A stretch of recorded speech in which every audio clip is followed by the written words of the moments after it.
কাউকে গালি দিলে কি অজু ভেঙে যায়, অথবা ধূমপান করলে কি অজু ভেঙে যায়, দ্বিতীয়বার নতুন করে অজু করতে হয়? এই কথাটা অনেকেই আমাদের কাছে প্রশ্ন করেন। অনেক যুবক ভাইয়েরা এমন আছেন, অজু আছে, আমার এক মুসল্লি আমার সঙ্গে নামাজ পড়েছে, একসাথে জোহরের নামাজ পড়েছে, এরপরে আসরের সময় হয়েছে, দীর্ঘ সময় সে আমার সাথেই ছিল। আসরের নামাজ যখন পড়তে যাব, তাকে বললাম চলো মসজিদে আমরা চলে যাই, আমাদের তো অজু আছে। সে বলছে হুজুর, মাঝখান দিয়ে তো আমি একজনকে ফোনের মধ্যে একজনকে গালি দিয়েছি, এক্ষেত্রে তো আমার অজুটা এখন নাই, অজু নতুন ভাবে করতে হবে। এরকম অনেকেই ঝামেলার মধ্যে পড়ে যান যে কাউকে গালি দিলে কি নতুন ভাবে অজু করতে হবে, ধূমপান করলে কি নতুন ভাবে অজু করে নামাজ পড়তে হয়, আজকে আমরা জানবো।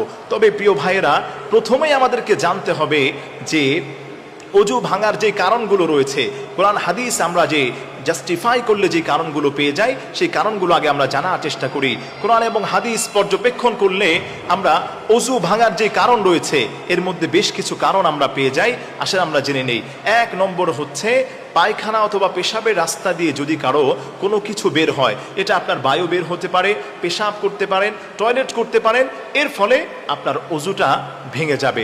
2 নম্বর হচ্ছে কারো যদি মুখ ভরে বমি হয়, ধরেন আপনার শরীর অসুস্থতার কারণে আপনার মুখটা ভরে বমি হয়েছে, ওই ক্ষেত্রে আপনার অজুটা নবায়ন করতে হবে। যদি এমন হয় যে না, আপনি হঠাৎ করে অল্প একটু বমি করেছেন, পর্যাপ্ত পরিমাণ আপনি বমিটা করেন নাই, ওই ক্ষেত্রে আপনার কোনো সমস্যা হবে না, অজু থাকবে। তবে মুখ ভরে বমি করলে অজুটা আপনাকে দ্বিতীয়বার করতে হবে। এরপর নাম্বার 3 হচ্ছে আপনার শরীরে, ধরেন আপনার হাতটা কেটে গিয়েছে, এই হাতটা কেটে যাওয়া অবস্থায় রক্তটা গড়িয়ে গড়িয়ে পড়ছে, এই রক্তটা গড়িয়ে যাওয়ার ফলে আপনাকে নতুনভাবে অজু করতে হবে, আপনার অজুটা ভেঙে যাবে। আপনার শরীরে একটা ফোড়া হয়েছে, এই ফোড়াটা বড় হয়েছে, এটা পেকে যাওয়ার পরে এর ফলে তার থেকে দেখা যায় বিষাক্ত রক্ত বের হচ্ছে, পুজ বের হচ্ছে। এই রক্ত পুজ যদি গড়িয়ে বের হয়, ওই ক্ষেত্রে আপনাকে দ্বিতীয়বার অজু করতে হবে, এর কারণে আপনার অজুটা ভেঙে যাবে।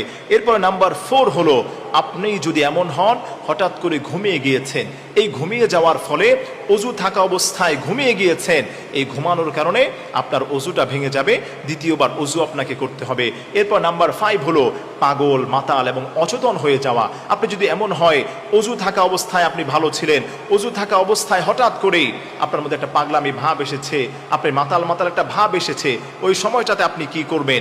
ওই সময়টাতে এই মাতাল মাতাল ভাব যতক্ষণ থাকবে, আবার যখন আপনি সুস্থ হবেন, আবার অজু করার ফলে আপনি পাক পবিত্র হতে পারবেন, কিন্তু এই মাতাল হওয়ার কারণে আপনার অজুটা ভেঙে যাবে।